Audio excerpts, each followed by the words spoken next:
direcionar cada um, Senhor, para onde Tu queres. Recebe o nosso louvor nesta manhã, recebe a nossa adoração, porque vem do fundo do nosso coração, ó Deus. Não olha para as nossas imperfeições, perdoa os nossos pecados, ó Deus, porque nós sabemos que Tu és fiel, mas nós, ó Deus, muitas vezes não somos. Então queremos pedir perdão nesta hora, Pai. Perdão pelos maus pensamentos, perdão pela falta de domínio próprio, perdão, Senhor, por às vezes não sermos luz aonde precisamos ser. O Senhor possa nos perdoar e aceitar o nosso louvor, porque é de coração que nós estamos aqui. Em nome de Jesus, que nós entregamos este culto, estes louvores, e que a Tua palavra, Pai, possa falar no nosso coração, para nos ajudar a entender qual é o caminho a seguir. Em nome de Jesus. Amém. Sejam todos bem-vindos, nós somos alunos cristãos, hoje não temos visitantes, mas nós somos alunos cristãos, não são essas paredes, não é esse lugar, nós estamos felizes em ver vocês aqui, porque nós somos igreja, e a igreja ela quer ficar juntinho. É bom ter a Bruna aqui, que bom, Bruna, que você veio. Olha a pessoa do celular e fala assim, que bom que você veio, que bom, que bom, que bom que você veio, que bom que você está aqui. A Alice e a Dana não precisa nem falar, é só olhar, né? Esse aqui. Queridos, nós cantamos uma frase nesse louvor que diz: caminho és quando no escuro estou. E na nossa caminhada cristã, muitas vezes, nós passamos por momentos tão difíceis que parece que tudo está escuro, né? E eu me lembrei de uma brincadeira que existia, não sei se aqui em Portugal existe, que chama cobra cega. Pode ser que exista, mas com outro nome. As pessoas colocam uma venda e aí roda a pessoa e ela fica totalmente sem direção e depois ela tem que encontrar as pessoas que estão ali à volta dela. E com o passar do tempo, essa brincadeira, ela foi se adaptando e nós começamos a falar, fala alguma coisa para eu poder saber onde está aquela pessoa. E nós começamos a ouvir aquela pessoa falar e através daquela voz a gente sabia se o som estava vindo daqui, se o som estava vindo daqui, ou se o som estava vindo daqui. E com aquela voz a gente conseguia ir no caminho correto. Lembrei também de uma dinâmica que as pessoas vendavam os nossos olhos e nós tínhamos que sair do ponto A ao ponto B. E metade do grupo ia dando direções para que aquela pessoa chegasse até o ponto. Só que a coisa não era fácil assim, colocava-se uma parte de pessoas que queriam que eu chegasse até o ponto e uma parte do outro grupo não queria que eu chegasse até o ponto. E qual era a dificuldade? Era eu saber, entender qual orientação eu precisava seguir. E nossa vida também é assim. Nós temos um caminho a seguir. A Bíblia diz que Jesus é o caminho, a verdade e a vida. Mas durante essa caminhada, muitas vezes nós ouvimos vozes que não nos levam para o caminho correto. E nós temos que discernir quais são as vozes que nos levam para o caminho correto e quais são as vozes que nos afastam do caminho. E é assim que nós vamos seguir. E a palavra de Deus diz, lá no Salmo 119, versículo 5, que diz assim: lâmpada para os meus pés é a tua palavra. Então nós sabemos que Deus, nosso Pai, Ele nos deixou algo para nos guiar, que é a palavra de Deus, que é a Bíblia. Então a Bíblia é a luz, é a voz que nós precisamos ouvir para chegar no caminho ou no local que nós temos que seguir, né? Que nós possamos ter a palavra de Deus, a lâmpada, essa luz a brilhar para nos direcionar no caminho. Mas sozinhos, irmãos, nós não conseguimos. É por isso que o próximo canto que nós vamos cantar diz: preciso de ti. Porque se nós não tivermos essa orientação, nós não conseguimos chegar ao lugar nenhum. Ele é o caminho. Então nós vamos cantar que nós precisamos desse Deus para nos perdoar, para nos direcionar, para tudo. E é o que nós vamos cantar. Distante desse Deus, nós não queremos mais viver. Eu já cheguei a essa conclusão. Você?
Possamos sair daqui outras pessoas,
dia, meus irmãos.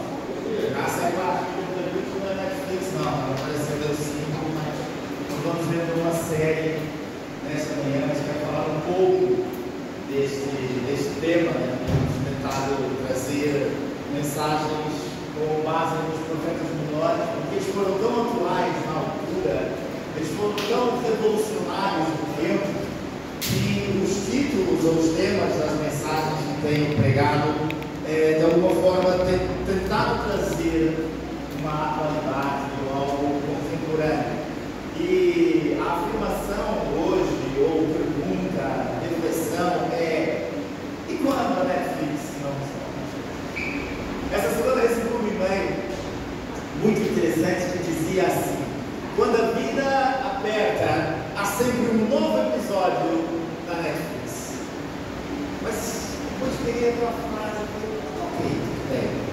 Mas quando nem um novo episódio no streaming consegue silenciar, acalmar, tranquilizar aquilo que está dentro do nosso coração? Quando aquilo que o mundo nos oferece são tantas coisas, porque vivemos neste mundo caótico, do caos, além de incluir o Brasil, poderíamos incluir Portugal, poderíamos incluir o mundo na sua oração. Nações verdadeiras potências, nações emergentes, nações em crescimento, pessoas que fazem parte dessas nações, recorrendo a todo custo e às vezes com muito custo para encontrar momentos que preencham vazios do coração. E as redes sociais, falamos disso nas semanas passadas, agora as plataformas de streaming que muitas vezes querem apelar para o consumo, e lançou uma nova, e amanhã estreia, e na próxima semana estreia, já não assim, e aí a gente tem a Netflix, a gente tem a HBO, que é a Max, temos a Disney, tem a Apple, tem a Amazon, tem a Prime, Disney+, e aí não para, e não para, e não para, e vamos consumindo, e quando eu falo, dessas todas eu sei que tem 3, pagamos as 3, mas se calhar não usufruímos nem perto de nada do que eles oferecem. E se o caos em que vivemos for, na verdade, o cenário que Deus escolheu para estrear o maior ato de transformação, já paraste para pensar? Se calhar o momento que estás a viver pode ser o momento que Deus escolheu para usá-lo como maior transformação, algo que tu nunca experimentaste na vida. Já paraste para pensar que se calhar este caos hoje, que tu reclamas, que tu murmuras, que tu pedes a Deus, afasta de mim, pode ser na verdade o ápice daquilo que Deus quer fazer na tua vida? O mesmo aconteceu com Jesus no Getsemane. Ele orou dizendo: se for possível, passa de mim este cálice, mas seja feita a tua vontade. E o cálice era o sofrimento, era a dor, era a separação do pai com o filho. E se Deus de fato tivesse dizendo: é verdade, filho, eu acho que não vale a pena, o que seria de nós sem o ponto mais alto de Jesus, sem o clima, sem a perfeição, sem o sangue vertido, sem a morte, sem a ressurreição? O que seria de nós? Então, o ato de maior caos na vida de Jesus foi o ato principal da transformação que ele operou em nós, e ele quer operar através de nós. Sabe, o profeta Joel, que é o profeta que nós vamos estudar, ele viveu num tempo bastante conturbado, bastante difícil, uma crise ou crises devastadoras na sociedade, na política, na moral e ética, nas questões espirituais, nas questões do culto. Havia de facto um declínio total dessa sociedade. As pessoas viviam um pouco como nós hoje, tinham uma relação com Deus em grande maioria supérflua. Israel era 100% de Deus, mas na verdade pouca coisa se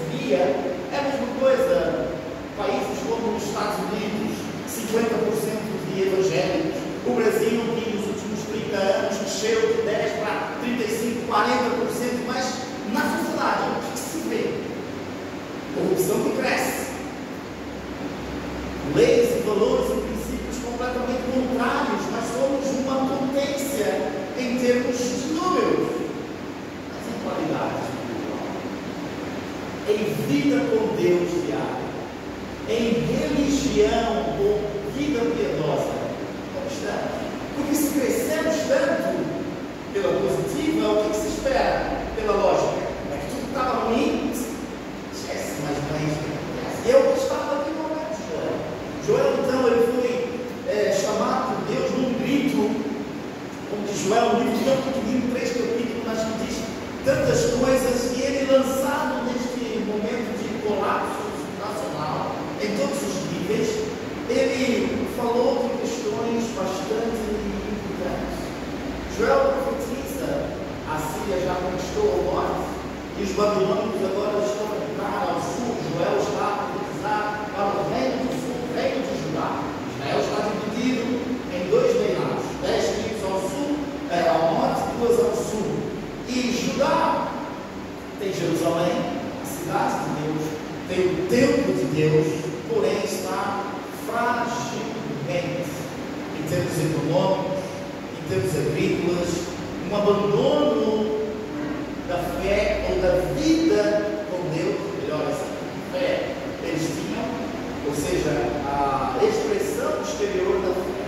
Eles iam ao templo, eles oravam 5 vezes ao dia, eles ofereciam as suas ofertas, eles participavam dos rituais da religião judaica. Então eles cumpriam alguns ritos, mas na verdade estavam a viver o tempo difícil. O Joel começa no primeiro capítulo dizendo que houve uma calamidade grande, uma tempestade de gafanhotos, uma chuva de gafanhotos que consumiu a agricultura de Judá. Ecologicamente eles estão a sofrer, porque isso arruinou a agricultura, arruinou as colheitas, esvaziou os leitos, e eles estão de facto sem razões de desfrutar daquilo que Deus tinha para eles, ao ponto de até começarem a questionar. E muitos, por causa destas crises, vão começar a deixar de ir ao culto. Joel 1, verso 9, revela-nos que até o culto no templo cessa, porque eles mergulham num lamento existencial terrível. Eles dizem assim, por exemplo, Joel 1,12: a vide se secou, a figueira se puxou, a romeira também, a palmeira, a macieira, todas as árvores do campo se secaram e já não há alegria entre os filhos. Este é o cenário de Joel. Um povo completamente fragilizado, tudo parecia perdido, mas neste meio de devastação, de desânimo, Joel aparece com uma mensagem incrível, nova. Ele diz, capítulo 2, verso 28, que é um dos versículos principais da mensagem de hoje: e acontecerá, depois que derramarei o meu espírito sobre a terra, e acontecerá um dia do qual Deus iria derramar Espírito sobre tudo. Até então, uma promessa nova. Até então, algo não vivido, não vivenciado no momento. O Espírito de Deus estava em algumas pessoas. Teve com Moisés, teve com Abraão, teve José, teve Davi, teve Salomão, mas agora a promessa de Israel é que ele vai estar em toda a terra. Todas as pessoas, o céu se abre para que o Espírito de Deus seja derramado sobre todas as pessoas. Há uma possibilidade de um viver novo. E Joel trata desta questão com muita importância. Então, em Joel, nós vamos aprender que as crises não são para nós fugirmos delas. Elas muitas vezes são respostas de Deus, agenda de Deus, para que possamos viver uma transformação, experimentar algo que ainda não vivamos. E mesmo que seja difícil a jornada, a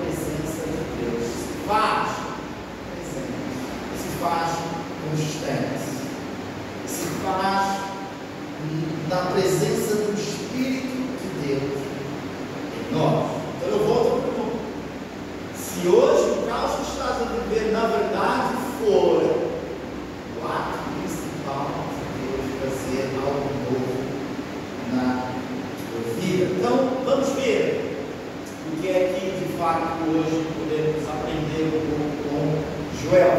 Então, abra comigo o capítulo 2, verso 12 e verso 13. Joel, capítulo 2, versos 12 e 13.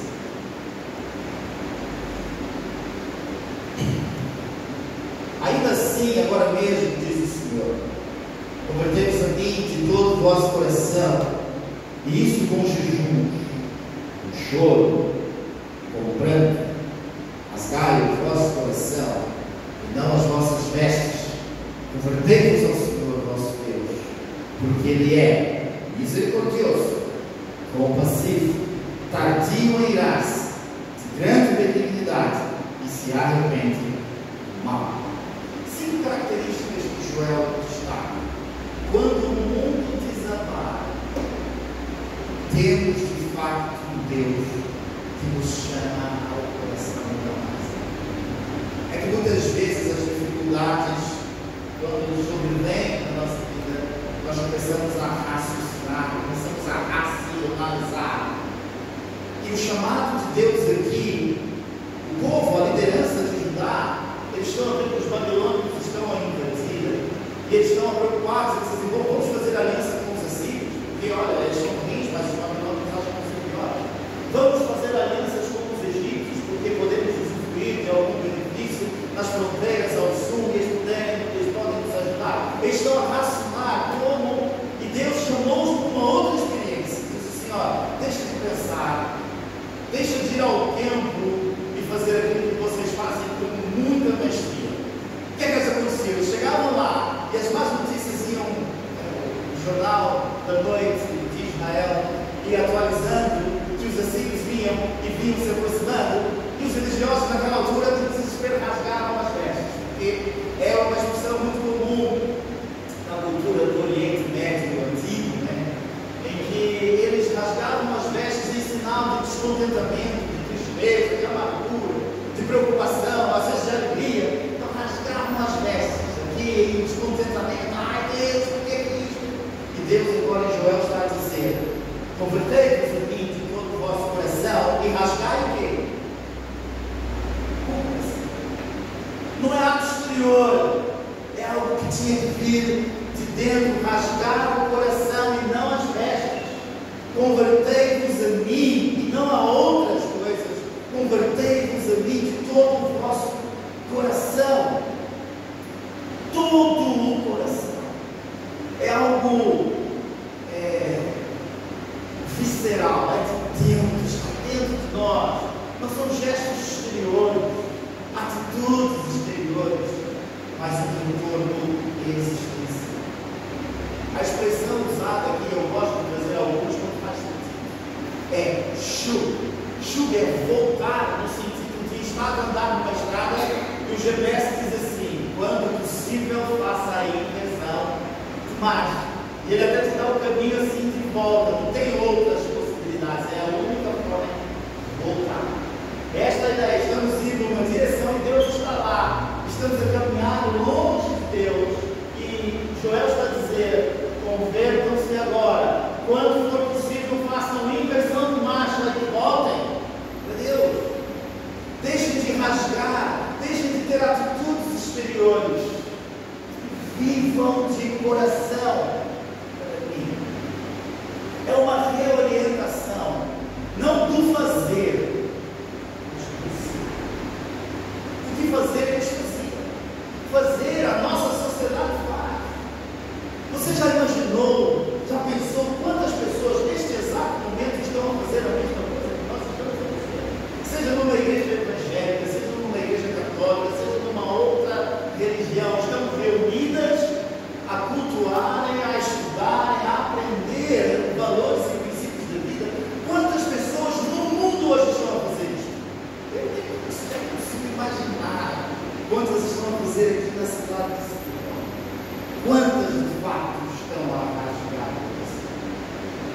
Se calhar, quantas estão a viver para Deus, preocupadas em fazer. Fazer é importante, desde que a motivação seja uma vida transformada, uma vida restaurada, uma vida que não seja superficial. Joel está a confrontar a superficialidade da vida. Convirtam-se. Lembra-se? Haverá um dia, Deus vai derramar o seu Espírito sobre toda a carne. Mas é preciso converter. Ou é a minha? Ou é a minha vida? Está muito mal. A crise não é o fim. Joel está a dizer isto. A crise não é o fim, mas é uma reconexão. Se calhar o momento que tu estás a atravessar hoje, difícil, não é o fim, não é o ponto final. Simplesmente é um momento no qual Deus está nos a reconectar. Gestos rasgados, é o que vemos, é o que ouvimos. Eu posso mudar, eu posso pegar por isso.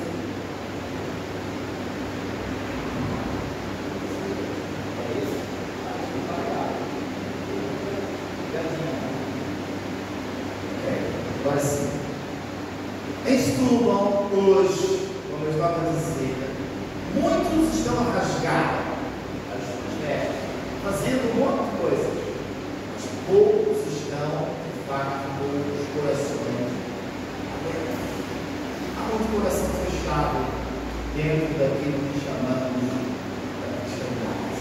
Jorge vai dizer, chegou o momento de igrejas voltarmos para Deus. Como é que podemos voltar? Não posso pensar. Bom, coração autêntica, verdadeira e sincera. Não só aquela que é de manhã, não só aquela que agradece o alimento, não só aquela que agradece o final do dia, dá uma oportunidade. Mas é a oração. A oração que tu faz ao lavar a louça. A oração que tu faz ao conduzir o teu carro. A oração que tu faz quando tu estás sentado com os pedreiros lá na tua casa a partir de tudo. E às vezes, Deus, por que eles não param no cama aqui, porque senão vai ter problema. É a oração que tu fazes no comboio, com os alunos. É a oração que tu fazes no escritório cheio de contas. E a ver como é que foi possível este gajo aqui não ter pago isso daqui. Como é que é a oração que tu fazes cuidando dos pequeninos que têm dificuldade de falar, de ouvir e de se expressar. É a oração vivida como prática da vida. O jejum, pouco falado, pouco vivido, às vezes até negligenciado, em alguns momentos até pouco valorizado, mas é uma prática bíblica de renúncia, de dependência, de busca. Um dia eu fazia uma coisa lá em casa. Ele não era muito valoroso, mas era visível. Aqueles que ficam assim em cima do lugar. E eu recolhi os carros todos. Colei. Coloquei no lugar. Intacto. Lá em casa tem luz. Uma área. Percebe quando se via. E olhou e disse: o que é que se passou? Tu partiste, depois pulaste. Fizeste isto porque te arrependeste? Ou porque era para não demonstrar? É que às vezes nós somos um pouco assim. Às vezes, semelhantes que eu confesso que eu caí muito esqueci. Porque o que me motivou a afrontar o lar não foi o que eu fui em casa. Vou lá, vou instituir, vou comprar um bolo aqui, vou lá, para ninguém ver.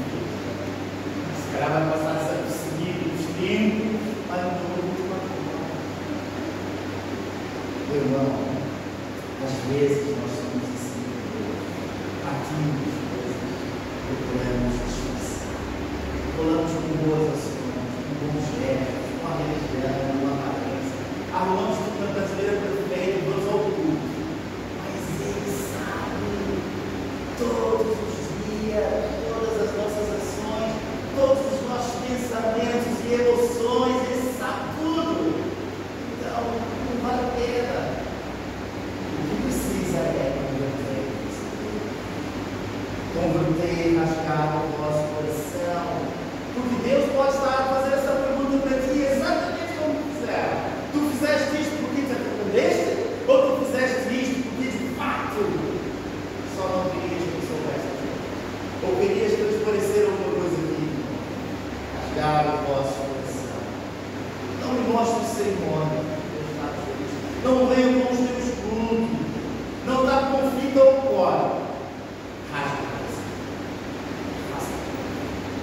promessa, é isso que Deus quer fazer. A segunda expressão que nós vamos ver é exatamente isto: o Deus que promete soprar de novo. Capítulo 2, verso 25 até o verso 27. Restituí-vos-ei os anos que foram consumidos pelo gafanhoto migrador, pelo destruidor e pelo portador, o meu grande exército que enviei contra vós hoje. Comereis abundantemente e fartar-vos-ei, e louvareis o nome do Senhor, vosso Deus, que ouve maravilhosamente convosco. O meu povo jamais será envergonhado. Sabereis que eu estou no meio de Israel, e que eu sou o Senhor vosso Deus, e não há outro, e o meu povo jamais será envergonhado. Restituí-vos-ei os anos que o gafanhoto perdeu. Lembra-se disso? Começa o livro dizendo que houve uma grande tempestade, houve uma grande crise, e as lavouras foram consumidas. Financeiramente, Israel estava lá, e Deus está a dizer: eu hei de cuidar. No momento mais difícil da vossa vida, quando os celeiros se caem, quando a figueira não der o fruto, quando nos campos não houver gado, é neste momento onde tu te sentires mais fragilizado, é que tu recorres a mim, e eu vou te honrar, eu cuidarei de ti, eu não vou te deixar abandonado, eu não vou permitir que tu sejas uma vergonha, porque eu estou contigo por onde quer que tu me. Este foi o planejamento de Deus em Josué. Josué, no capítulo 1, verso 9. Moisés morreu. Moisés foi morto. Lembra-se que Moisés estava na cadeia, da estátua do Moisés na cadeia, e entra no tabernáculo de Deus, brilha na presença de Deus. Moisés morreu. E quem ficou com a batata quente? Josué. Um jovem. Deus vem para ele e diz assim: Josué, não te assombres, aonde quer que tu vá. Josué levanta a cabeça e diz: tu estás comigo, Deus, então eu vou para cima. Joel está a encorajar o povo da mesma maneira que ele diz: aquilo que perdemos, aquilo que morreu, Deus é capaz de reescrever para nós. Deus é capaz de nos trazer do fundo do poço e nos colocar no lugar de honra. Em meio ao caos, em meio à dificuldade, Ele é o Jeová, o Deus da provisão, aquele que dá. Deus não apenas cura, Deus não apenas alivia a dor, Ele escreve uma vida, capítulos de uma história que se perdeu. A tua vida em áreas pode ser como um vaso caído e vazio. Casamento desgastado, relacionamentos difíceis, um ministério que parece que não dá frutos, não evolui, ou um sonho que resolveste enterrar, ou simplesmente ativar na gaveta dos sonhos futuros. Tu esqueceste dele, tu nem sequer te lembras. Deus está a dizer: tu fala possibilidades de comigo todas essas coisas serem restituídas. Não arrumes, não guardes, não faça como Israel no Salmo 127, que penduraram, arrumaram as águas,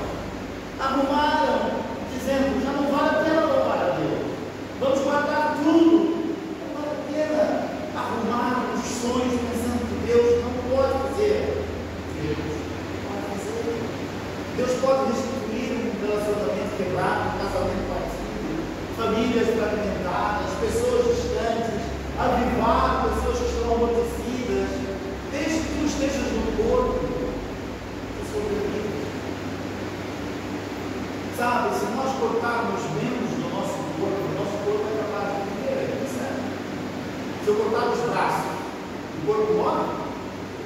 Morre. Deixa que cuide, deixa que se trate. Agora, o que acontece com o braço cortado? Deixado de lado. O que vai acontecer com ele? O corpo vive sem membro. Por quê? Sabe, Deus, Joel diz aqui que Deus quer destruir um povo. E o Velho Testamento diz que Deus tem um povo. Que Deus está a criar um povo. O Novo Testamento não é a imagem de um povo, mas é a imagem de um corpo. Um corpo que Paulo diz que quem é a cabeça?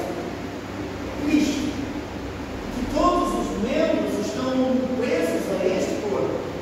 E um corpo, para ter vida, ele tem que fluir o sangue do corpo. Porque se eu cortar o meu braço, colocá-lo ali, o meu corpo ainda vive, porque o sangue circula, mas daquele membro não tem sangue. E ele morre. Assim é a vida com o povo de Deus. Se nós não estivermos ligados à cabeça que é Cristo, e não estivermos presos ao corpo, somos um membro, sem vida, sem sangue correndo, vamos morrer. Joel está a dizer, é preciso se converter a Deus, é preciso se ligar ao corpo, é preciso estar presente. E nos versículos seguintes ele vai dizer como Deus vai unir este elo perfeito de membros dentro do corpo. A terceira parte, que é o verso 28 principal. E acontecerá depois que derramarei o meu espírito sobre o corpo. O Espírito de Deus não veio para ser assistente. Ele não veio para nos ajudar a dizer, oh, estás andando no caminho errado, cuidado. O Espírito de Deus veio para viver, para nos dar vida e vida em abundância. O corpo só vive. Vamos voltar ao Éden.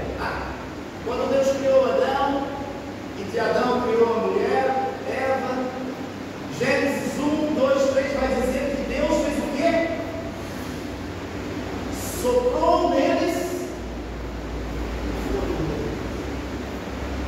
Soprou. Quando sopras, o que é que sai? De onde sai? Sai vento de dentro. Não é? Eu não sopro vento, mas que eu tenho que fazer assim, ó. É o ar soprar. Não está assim. Agora imagina nesta visão, nesta ilustração. É Deus soprando. Sabe o que é o sopro? No Velho Testamento. É a mesma palavra para o ar. É a mesma função. Então, Deus está dizendo, depois que Ele criou o homem e a mulher, Ele deu o voar de Deus para eles. Esse voar, este sopro, Deus deu. Este Espírito que Joel está a dizer, que acontecerá depois que derramarei o meu fôlego, o meu vento, o meu Espírito. É algo de dentro de Deus que deu vida lá atrás. É algo de dentro de Deus que dá vida hoje ao corpo. Isto aconteceu em Atos 2, quando Pedro pregou e começou línguas repartidas e como fogo e como vento, e as pessoas começaram a ouvir o que Pedro falava na sua língua, na língua de cada um deles. Eles começaram assim, o que está a acontecer? E Pedro diz, isto é o que o profeta Joel disse 800 anos antes. Deus iria derramar o seu vento, o seu Espírito. Quando, de fato, a Netflix, as redes sociais não resolvem, meus irmãos, é o Espírito de Deus que vem fazer a vida. Ele não é só um acompanhante, ele não é só um amigo, ele não é só alguém que vai nos orientar, esclarecer, iluminar a Bíblia. Ele é aquele que vai nos dar vida, e vida em abundância. Ele é que vai nos unir a Deus e vai nos unir uns aos outros, porque nós somos ligados a Deus pelo Espírito de Deus, e somos ligados uns aos outros pelo Espírito do Senhor. Há um louvor que cantamos que diz que é na força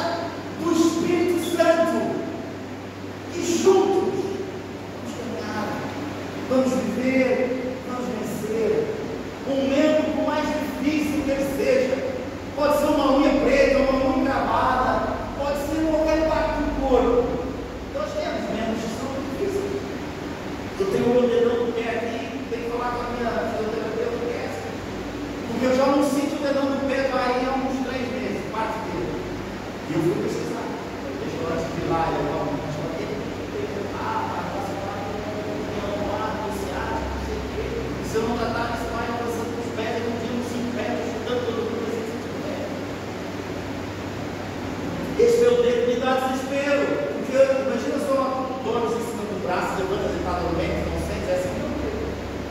E todos os dias, eu estou carro cheio aqui, ó, eu sei que está cheio, mas eu preciso cuidar. E eu quero voltar aqui a ter essa sensibilidade. Eu preciso fazer alguma coisa para que ele esteja lá no corpo e faça parte.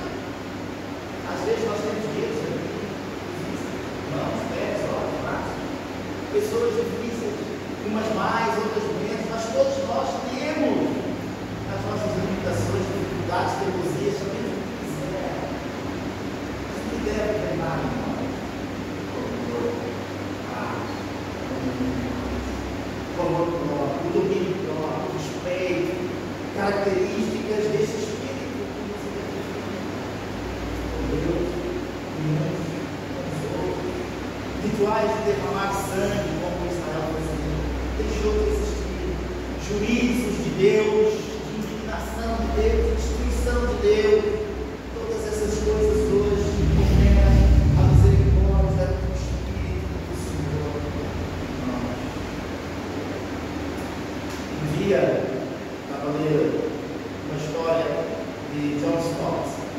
Ele disse que um dia ele chegou na casa dele, cansado, sentou-se, ligou a televisão, começou a passar os canais, viu filmes, viu minisséries, ouviu pregações. Depois de 40 minutos ele escolheu desligar tudo.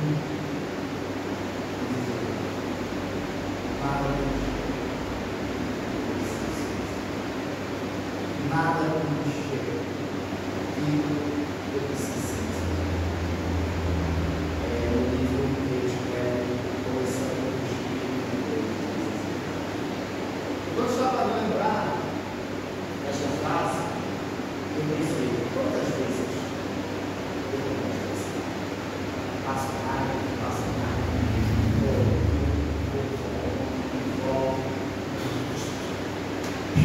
se sair nada por ele, é fazendo isso.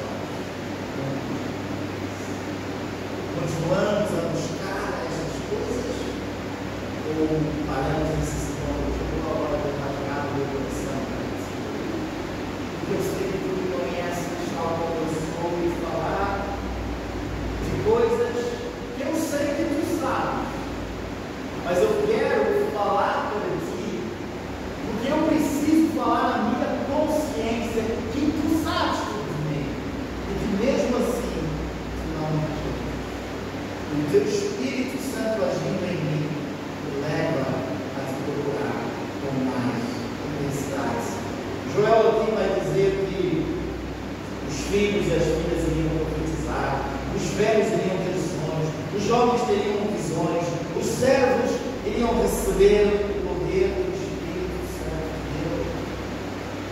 O que Joel está a dizer? Que o Espírito do Senhor deve invadir as escolas dos nossos jovens, porque os jovens precisam invadir o trabalho, precisam invadir as casas, precisam invadir o mercado, o hospital. Deus não criou um povo, um corpo para sermos uma planeia. Treinadores de bancada. É fácil, certo? É fácil estar assistindo uma partida de futebol. Se fosse eu, tirava eu ficava em 4 meses, 3, 4 meses, 4. Sei lá quantos jogadores tem, quando tivesse que falar assim, 4 meses, 20 jogadores no meio, me puxava o esquerdo para cá e puxava ao meio. Quando meu filho estava a dizer assim, se o corpo fosse ter esse jogador na lista, ela escalava assim. É muito fácil ser um cara. Se desse na arena, na casa de quem está pronto, quem está escuro, quem está preparado. O Espírito de Deus é assim, é esta preparação. Não para um para a guerra. Nós não podemos ser uma igreja que acende as luzes ao domingo, na segunda-feira. Estamos sendo isso não é fácil. A Netflix não vai resolver. Quando o Espírito de Deus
Quando tudo parecer seco, o Espírito do Senhor diz: eu vou restaurar tudo, eu vou confiar na promessa.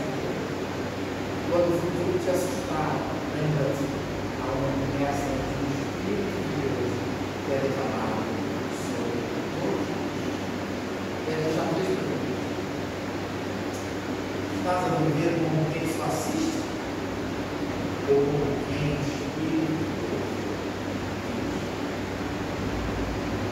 Segunda, está a tapar os cacos, ou a recolhê-los com bola, ou está a entregar todos os pedaços para Deus e dizer: faz comigo, restaura, faz comigo, ou tu estás próprio para fazer isso. Terceiro, estás pronto para deixar de fugir das crises da vida, começar a viver uma experiência de fato com Deus. Deus está à procura, não do meu coração, mas do coração de pessoas muito mais pequenas. Eu preciso de ti. No mundo e que o resto da semana vive uma vida independente dele, insubordinada, não submisso, é pessoas que têm o coração não apenas no mundo, mas na segunda vez. Eu quero pessoas que entregam os carros para ti, que rasgam o coração, que recebam o Espírito. Porque a promessa é esta: Deus vai derramar o Espírito sobre toda a carne. A premissa é o último versículo do verso, capítulo 2, verso 1. E acontecerá que todo aquele, em toda a carne, a premissa é todo aquele que me invocar. Ele repete exatamente esse versículo na todo aquele que invocar o nome do Senhor será salvo e receberá o Espírito Santo de Deus. E esse Espírito dará vida à mudança. Desde que estejam presos à cabeça, viverá a vida. Mesmo nas crises, mesmo nas dificuldades, se o Espírito do Senhor está em nós, nada nos pode. Nada nos pode. Deus assim. Amém? Precisamos disso. Precisamos de Deus para vencer as lutas.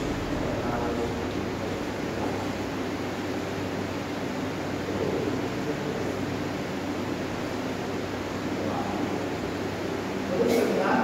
Vamos terminar o homem.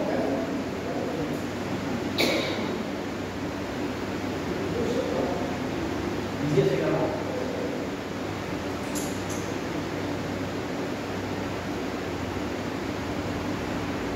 Bom, enquanto eles não chegam, nós temos aí algumas informações a deixar com os irmãos. Eu queria dizer para mim dar essas informações. Ela está fazendo assim.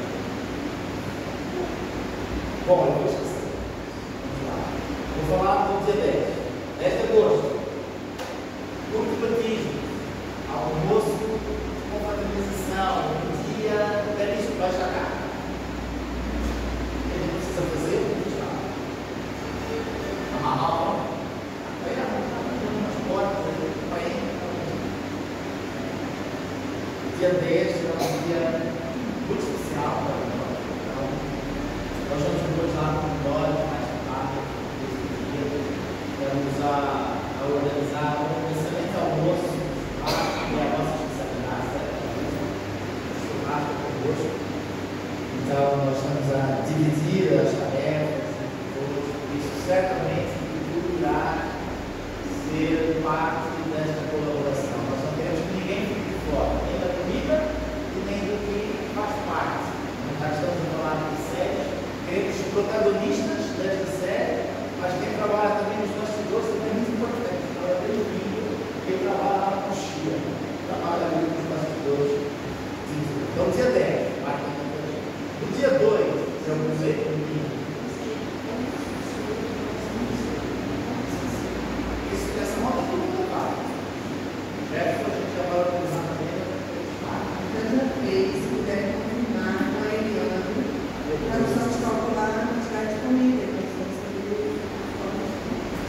Ele não vai tratar disso, né? Cadê ele? Ele vai falar disso, está aqui dentro de Deus.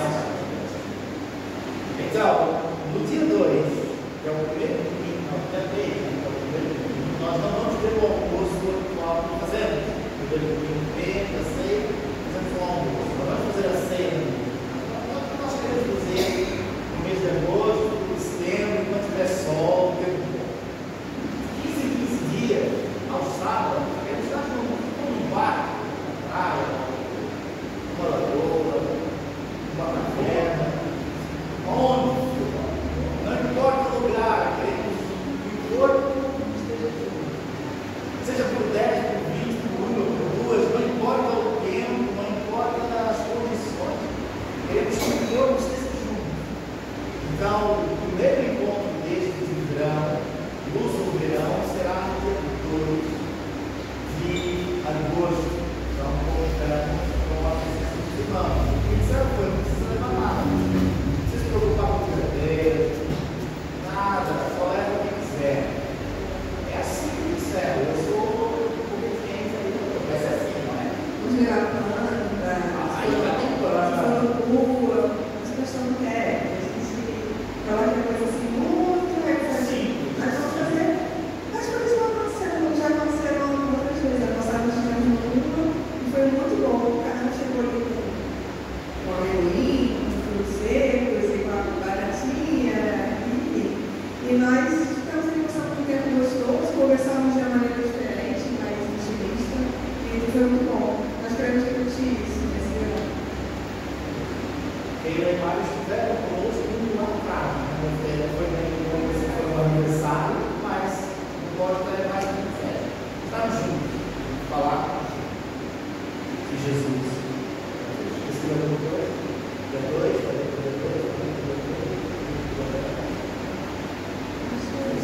o Jefferson está cá até quando?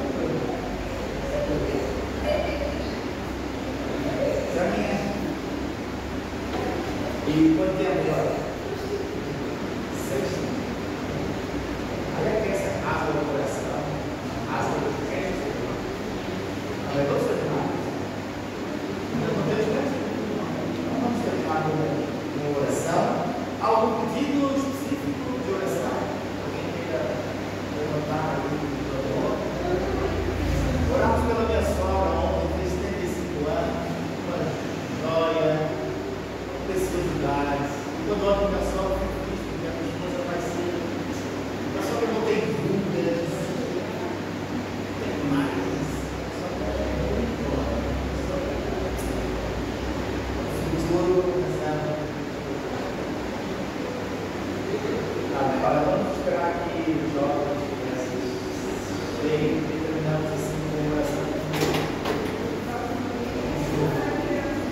Assim, olha, no próximo domingo vai ter aqui 2 pregadores que nós convidamos. Eles aceitaram confirmar. Não vou dizer quem é para nós não.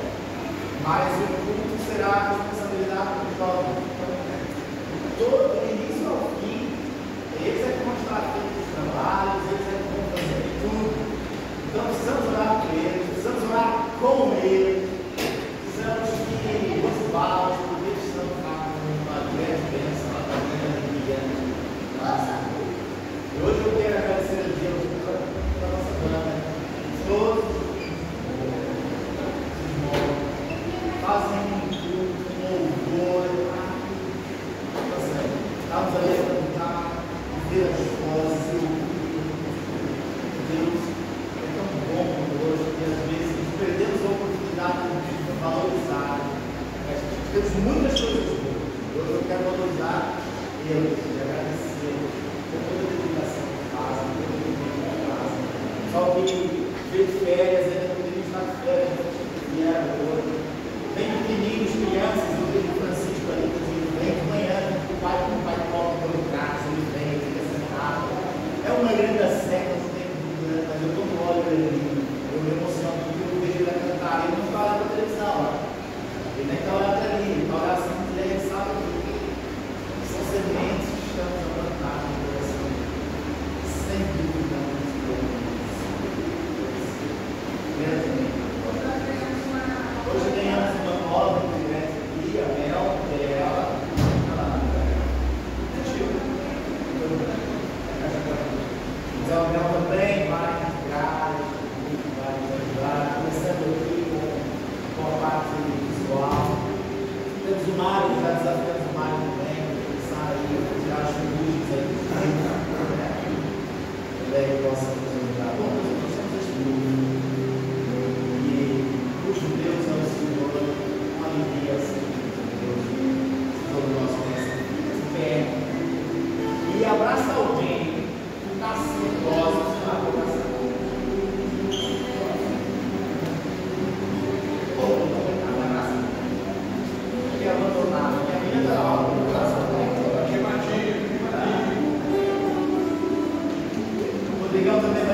que caminha conosco, que nos instrui, que nos direciona, mas que nos dá vida, que nos liga a este corpo, que nos liga a Cristo, que nos liga a Deus.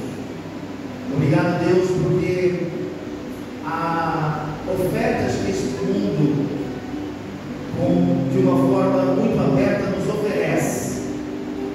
E que bom termos a consciência de que tudo aquilo que o mundo nos oferece, por mais bom e belo seja, é incomparável à oferta que o Senhor tem para cada um de nós. Uma vida eterna, uma vida abundante na presença do Teu Espírito.